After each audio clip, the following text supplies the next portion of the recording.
Imagine that we were able to control space, or control time. The kinds of things that we'd be able to do would be amazing. I might be able to go from here to here, to here, to here, and over to here in only an instant.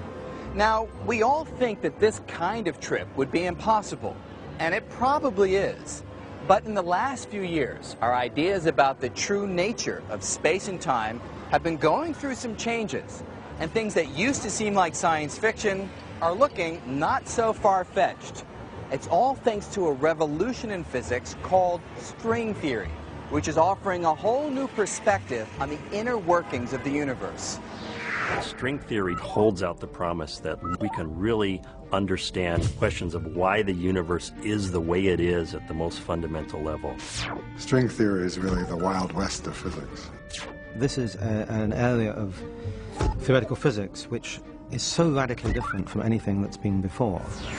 This radical new theory starts with a simple premise that everything in the universe, the Earth, these buildings, even forces like gravity and electricity, are made up of incredibly tiny, vibrating strands of energy called strings. And small as they are, strings are changing everything we thought we knew about the universe, especially our ideas about the nature of space. To see how, let's first shrink all of space to a more manageable size. Imagine that the whole universe consisted of nothing more than my hometown, Manhattan.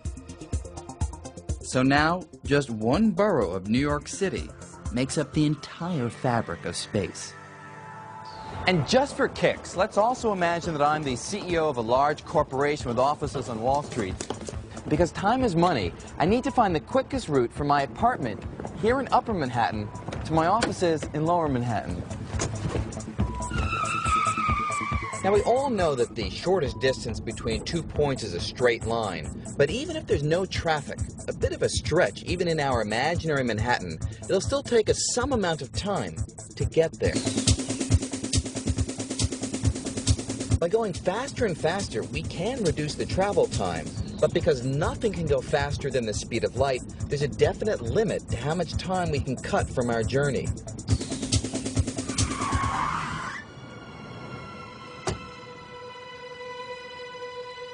This Manhattan universe fits with an old classical vision of space. Basically, a flat grid that's static and unchanging. But when Albert Einstein looked at the fabric of space, he saw something completely different. He said that space wasn't static. It could warp and stretch. And there could even be unusual structures of space, called wormholes. A wormhole is a bridge or a tunnel that can link distant regions of space. In effect, a cosmic shortcut. In this kind of universe, my commute would be a New Yorker's dream. But there's a hitch. To create a wormhole, you've got to rip or tear a hole in the fabric of space. But can the fabric of space really rip? Can this first step toward forming a wormhole actually happen? Well, you can't answer these questions on an empty stomach.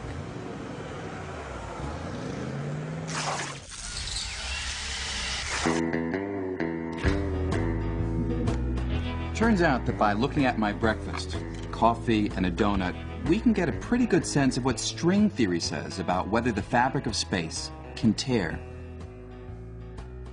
Imagine that space is shaped like this donut. You might think that it would be very different from a region of space shaped like this coffee cup. But there's a precise sense in which the shape of the donut and the coffee cup are actually the same, just a little disguised.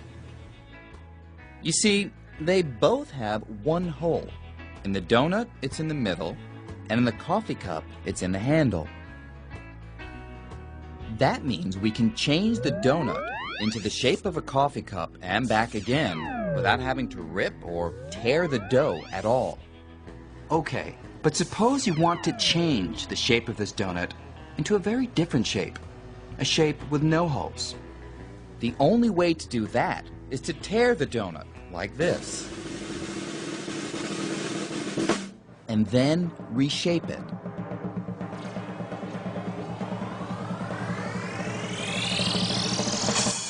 Unfortunately, according to Einstein's laws, this is impossible.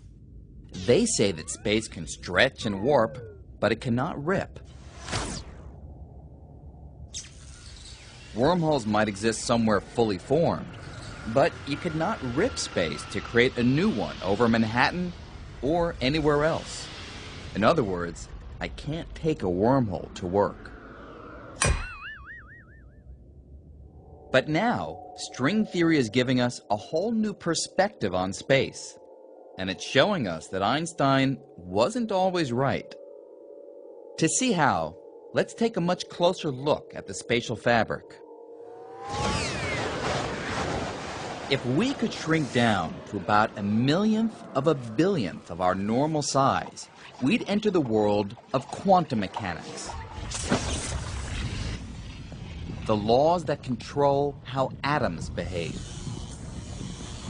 It's the world of light and electricity and everything else that operates at the smallest of scales. Here, the fabric of space is random and chaotic. Rips and tears might be commonplace. But if they were, what would stop a rip in the fabric of space from creating a cosmic catastrophe? Well, this is where the power of strings comes in. Strings calm the chaos. And as a single string dances through space, it sweeps out a tube. The tube can act like a bubble that surrounds the tear, a protective shield with profound implications. Strings actually make it possible for space to rip. Which means that space is far more dynamic and changeable than even Albert Einstein thought. So, does that mean that wormholes are possible? Will I ever be able to take a stroll on Everest?